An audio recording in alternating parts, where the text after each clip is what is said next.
Chapter 1005, Fourth Movement. Wearing a monocle, Ammon, who wore the appearance of a Noonie, didn't seem like an infiltrator or assailant. Instead, he appeared like a visitor as he eagerly mentioned all the preparations he had done, as well as Arodes' origins. He paused before he could finish his sentence. Dwayne Dance opposite him had turned into a dirty gray rat. The rat raised its right claw, pressing at its eye. At the same time, in the garden of 160 Berkland Street, with his thin and cut, black-haired, brown-eyed face, Ammon Sparrow appeared in the middle of a bunch of roses. Back when Ammon was saying something highly enticing, he had secretly split off a worm of time in an attempt to invade Klein's body in order to parasitize him. However, Klein had been on high alert the entire time. He detected this attempt via the changes in his spirit body threads, so he rapidly created a marionette at the critical moment and swapped locations. Silently, Ammon, who looked like a mixed-blood youth, appeared in front of Klein. Behind him, a 12-ring transparent worm fell from the third story and returned to his body. And at that instant, the earthworms in the garden's soil, the insects in the woods, the rats in the shadows all crawled out, either swarming towards Ammon Sparrow and Ammon or were fleeing from this region. The main reason why Klein had patiently listened to Ammon was to use that time to create marionettes. To a bizarro sorcerer, they were only complete with their marionettes. Ammon still wasn't in a rush to take action. He pinched the monocle embedded deep in his eye socket and looked around, saying with a smile, "Your actions often expose your problems. To a master of deceit, everything that you did was enough for me to detect your weakness. In such a tense and dangerous situation, you actually chose to convert rats, insects, birds, and earthworms into being your marionettes without considering your servants. What does this tell me? It says that you have outstanding moral standards. You still view yourself as human and are unwilling to harm them. Upon grasping this point, even if my avatar is inferior to you, it's still easy to break you down. You wouldn't even be capable of dying even if you wish for it. Ah, right. You can stop your attempts at secretly controlling my spirit body threads. This is because you're controlling the spirit body threads I stole. They belong to your butler, your maid, and your coachman. If this continues, I'm afraid you will feel a deep sense of guilt. Even spirit body threads can be stolen. No, it's more like grafting." Klein's expression froze slightly as he terminated his control of Ammon's spirit body threads. He had been patient, allowing Ammon to drone on with his drivel, mainly doing so because he was secretly trying to turn Ammon's avatar into his marionette. To a bizarro sorcerer, battles like this, where he stalled for time and exerted his influence in secret, should have been something he was best at and something he enjoyed the most. Unfortunately, he had encountered Blasphemer Ammon, the current pinnacle existence of the Marauder pathway. Even if he was only facing an avatar, he could do nothing about him. Klein actually suspected that Ammon's words were a ruse, but he wasn't able to see through it. He didn't dare take the risk. During such times, he needed the help of a spectator. For you to say so much, I doubt it solely to think of the means to parasitize me, right?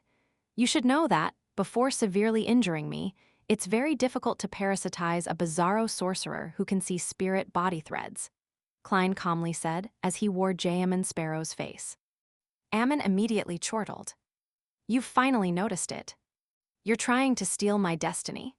Klein swapped locations with a marionette once again, constantly making his actual body appear in different corners of the garden.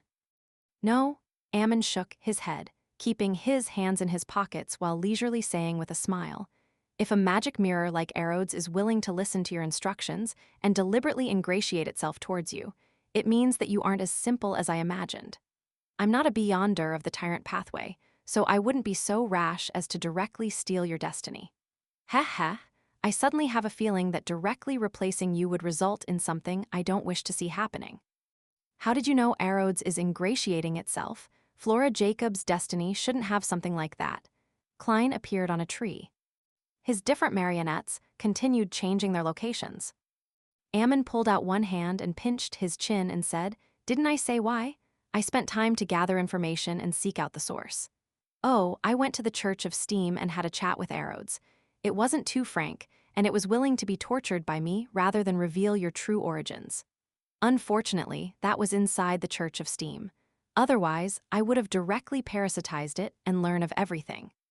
Even living sealed artifacts can be parasitized. If Arod strictly abided by the rules based on its answers in the past, he isn't too sure of my actual situation and only has certain guesses. Klein's eyes widened. Just as he was about to say something, he heard Ammon laugh and say, "You really don't seem to be in a rush. What are you waiting for? Do you not know that my Pathways Sequence 2's name is Trojan Horse of Destiny? Although I'm only an ordinary avatar, I do have some powers that I can use, such as tinkering with your destiny, making certain errors appear for a certain period of time.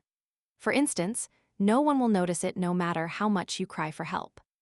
Heh heh, that also means that, even if you were to trigger the Evernight emblem in your hand, you will only be able to get the effects of concealment, and you will not be able to transmit your intentions of seeking help, regardless of your prior agreements. Also, even if you were to shout for help or create an explosion, the pedestrians and servants in the room wouldn't be able to hear a thing. This is the reason why I was talking so much. For an ordinary avatar, certain matters take time. All right, it's your turn to answer my question. Klein didn't answer as he kept switching positions with his marionettes.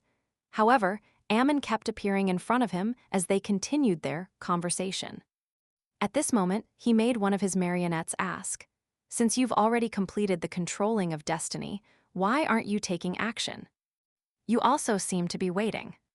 Before this Jayaman Sparrow, who was a thin paper figurine, could finish his sentence, there was a strong gust of wind from afar. Leonard, in a black trench coat and a black silver-inlaid cane in hand, flew to Berkland Street. Klein, who had appeared to Ammon's side, immediately said, "This is what I've been waiting for." As he said that, he triggered the Evernight emblem that he had been clasping tightly. Simultaneously, he snapped his left hand's fingers, igniting the tallest tree in the garden, making its scarlet flames soar into the sky. And this huge, obvious bonfire that would have been noticeable at a glance from across the street was noticed by no one, be it the maids wiping the windows on the first story or the pedestrians strolling beneath the Inti's parasol trees. Even in midair, Leonard Mitchell ignored this scene, rushing for 39 Berkland Street at high speeds. And at this moment, Pallas Zarost's slightly aged voice sounded in this red gloves' mind.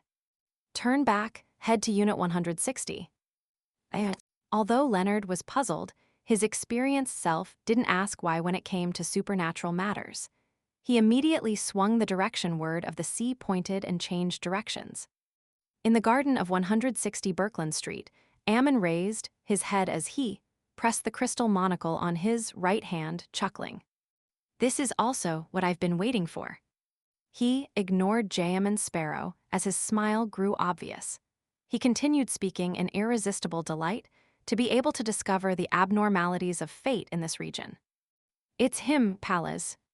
As he spoke, this blasphemer changed his actions and adjusted his monocle. At this moment, a strange gloom fell over the entire street. It was as though the entire place had been separated from reality, turning into a secret. In the activity room of 39 Berkland Street, Hazel looked out the window and muttered in puzzlement, "Is it about to rain?" This wasn't anything important, so she retracted her gaze and reached out her hand onto the 3-layered tray for high tea. Then she saw her father, Member of Parliament Macht, strangely open his right palm. Glimmers of light condensed out of thin air, forming into a crystal monocle in his palm. Macht then wore this monocle on his right eye. Hazel had already sensed something amiss as she frantically looked at the others in the room. Her mother, Ma'am Rihanna, took off the accessory on her nose and wore a monocle that she had taken out of somewhere. The servants standing beside her all took out a similar monocle and wore it on their right eye. Thud! Hazel stood up instinctively as she retreated repeatedly, toppling the chair over in the process. This sound alarmed everyone in the room. Macht, Rihanna, and the servants turned their heads to look at Hazel. Bit by bit, a smile suffused the corners of their lips. Hazel broke down as she let out a shrill scream. This scream passed through the house and through the garden, drawing the attention of the pedestrians on the streets. At this point, Ammon had already lowered his right hand from his monocle. Looking at the figure in midair, he said with a smile, "Pallas, it's already 1350 of the fifth epoch. The technique of relying on the gathering of avatars to raise one's level is already outdated." Behind him, Klein didn't waste any time as he reached into his pocket as though he was drawing a gun while he made creeping hunger turn transparent. A transparent book condensed in front of him. However, Ammon simply raised his hand and the glove vanished. However, along with the human-skinned glove's disappearance, Jayaman's sparrow also did. Pa!